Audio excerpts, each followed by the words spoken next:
Good afternoon, everyone. Thanks so much for sticking around for this final session today at the annual clinical and scientific meeting here in Minneapolis for the American College of Obstetrics and Gynecology. You might be thinking to yourself, isn't that an orthopedic surgeon up there? And the answer to you is yes. Yes, we have two of us up here, and we are both humbled and privileged to be able to speak with you and to learn from you on this really important topic to us. So we're here to present postpartum and peripartum hip pain, the prevention, workup, and management. Here's the disclaimer from ACOG, as well as our disclosures can be found in the following websites. Learning objectives for today. So after this presentation, you should be able to recognize the most common reasons for pregnancy-related hip and pelvic pain, apply proper techniques and processes to avoid postpartum hip-related complications, develop a diagnostic, management, and treatment plan for patients with peripartum hip pain, and then understand the medical legal liability landscape. So introduction, so we have Dr. Dome here. He is the founder and medical director of the American Hip Institute and the American Hip Institute Research Foundation. I'm Dr. Megan Flynn, an orthopedic surgeon, and I work at the American Hip Institute. And then we have our obstetric and gynecologic really we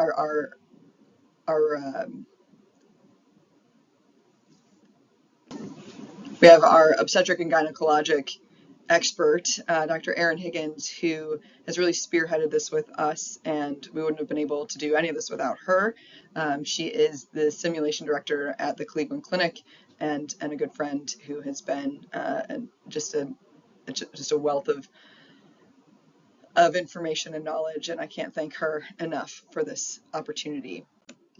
So outline today, I will be going through the prevalence, what happens in pregnancy and delivery that can cause hip and pelvis injury and pain, and also what the OB needs to know in those situations. Dr. Dome will come in and speak to the management and prevention. So what are these diagnoses? What should the OB look for and when to refer? And then what we can do and how to prevent these problems. And then Dr. Higgins will come in and discuss avoiding liability. We'll also have a couple case presentations throughout and at the end. So I'm starting here with prevalence. The first poll we have is regarding how many pregnant patients per week do you see with pelvic or hip related pain? So just trying to get a sense of, in this room, what is the prevalence? How often are you seeing pelvic or hip related pain? So we can go ahead and get started with that poll. A is going to be none, B is 1 to 3, C is going to be 4 to 6, D is 7 or more. So go ahead and take that time, go through that poll. Excellent. So we have, looks like just about everyone has responded here. Thanks so much.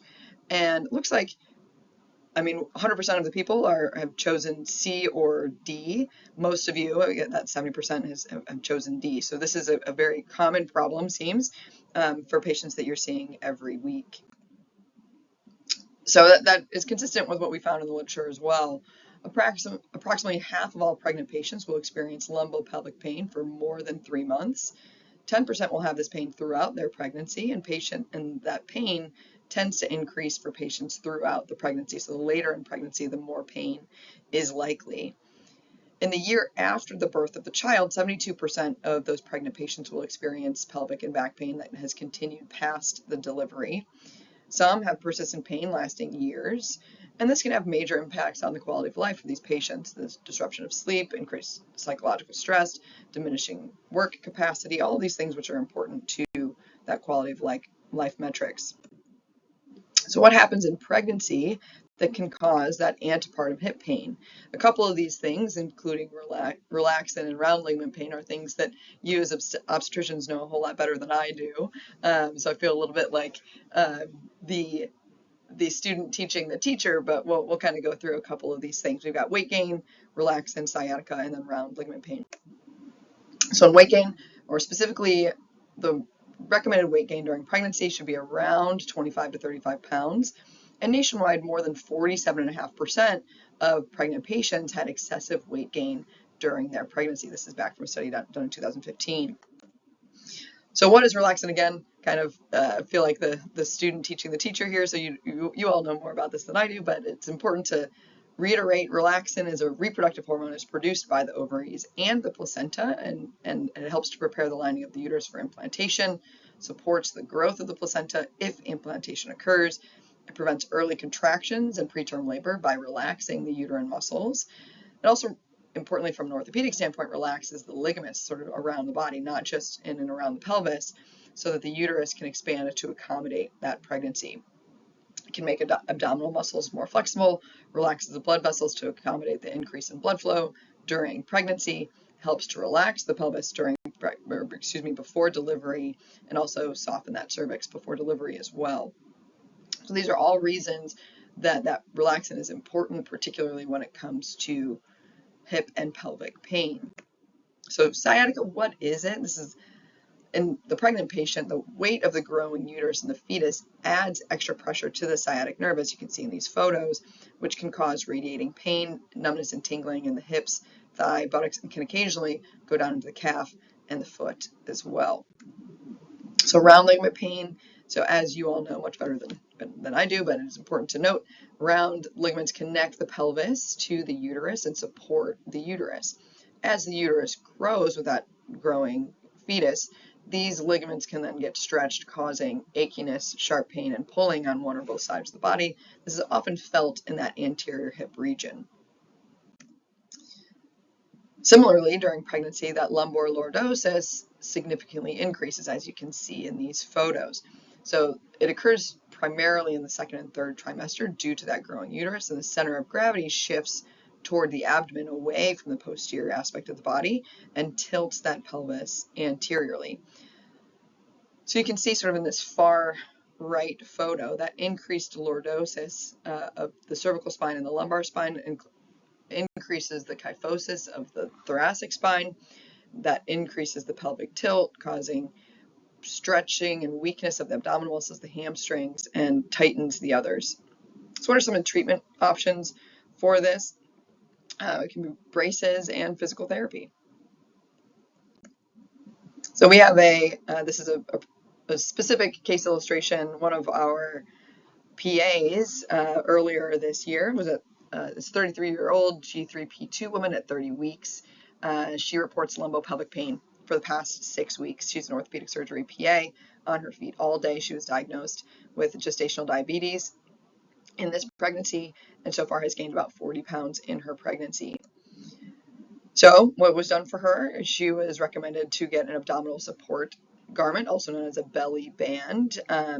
And there are various styles that are available, as we came to find out, all with varying effectiveness. She chose one that she found on Amazon. It was about $35, and in the next day in the OR, she had a long day in the OR, and she felt so much better after the use of this sort of belly band.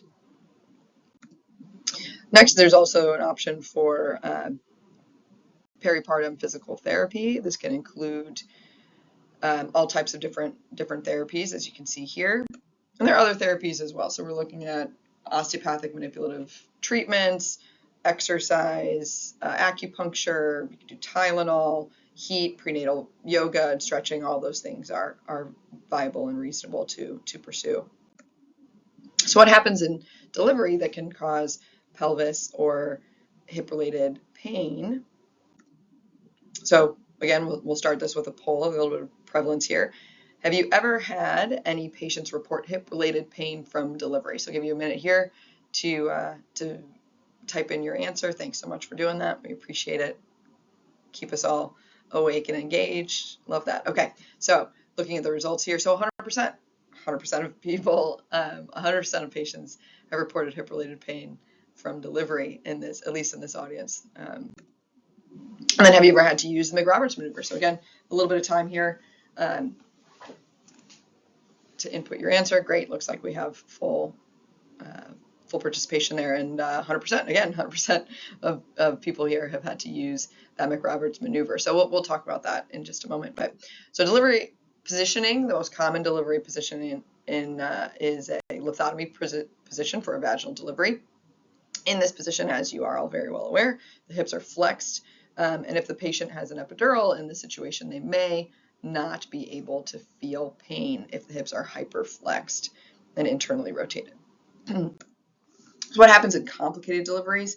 So shoulder dystocia is when the fetal shoulder does not deliver immediately following the head, and that impacts against the maternal pubic bone. So the McRoberts maneuver, as you can see here, being performed successfully, can lead to, in the pregnant patient and the delivering patient, can lead to lower extremity nerve injury, can lead to symphyseal separation, can also lead to sacroiliac joint or SI joint dislocation as well. So we have an intrapartum case illustration here. We have a 28-year-old woman. She's G1, P0, very first pregnancy. She's a previous Division I soccer player who was laboring for about 10 hours. She received an epidural about 4 hours ago. That shoulder dystocia occurs at delivery, and the McRoberts maneuver is utilized with flexion and internal rotation of her hip. The baby is successfully delivered, which is excellent news. At 6 weeks postpartum, the mother comes back for her 6-week postpartum appointment and continues to complain of right groin pain. At that time, she's prescribed physical therapy. About 6 weeks later, now 12 weeks postpartum, she continues to have that right hip pain, and that brilliant OB does an exam on that patient. What is the OB looking for?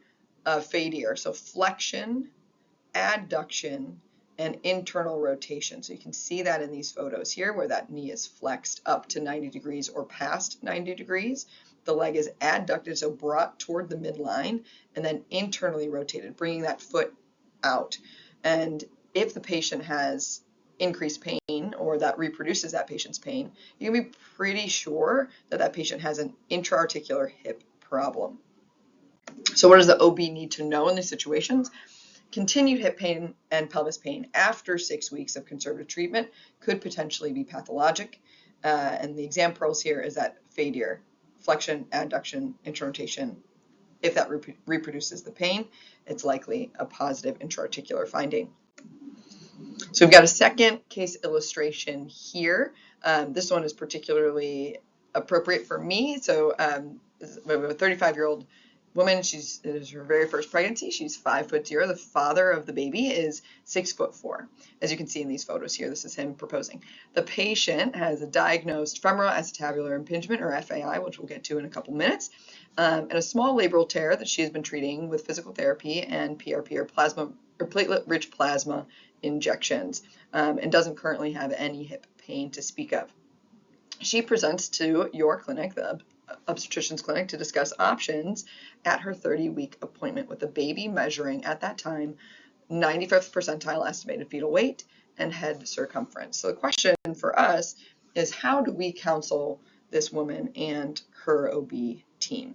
So I'm going to pass it off to Dr. Dohm, where he's going to take over for the management and prevention side of things.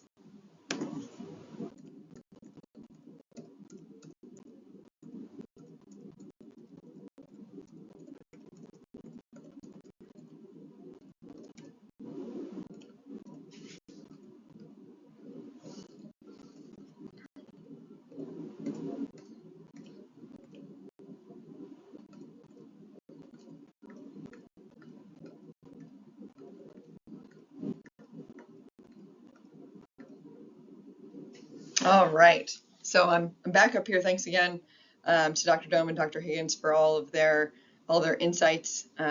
Hopefully you guys have also appreciated it. So our final poll for today is, go ahead and bring out your phones. So would you attend another collaborative interdisciplinary talk? The answers that you have today, you don't really have much of a choice. Answer A is yes, answer B is yes, but B. So go ahead and choose your answer. Give you a couple seconds here. Excellent. So we'll bring up those results here. So 80% said yes. 20% of you are being funny, hopefully, but yes, but B. So what are the key takeaways here? Of course, the pregnant patient and the baby, the safety of both of those patients is the primary concern always. So hip and pelvis pain in pregnancy and postpartum can be normal, but pathologic pain does exist. So that's important to recognize those things. The key takeaways in terms of prevention are to avoid severe flexion and internal rotation, so bring those hips up and those feet out in the lithotomy position, and really want to focus on having that woman in control of her own legs and her own body during pregnancy and during delivery. Also, it's really important to communicate with that patient and document what's going on.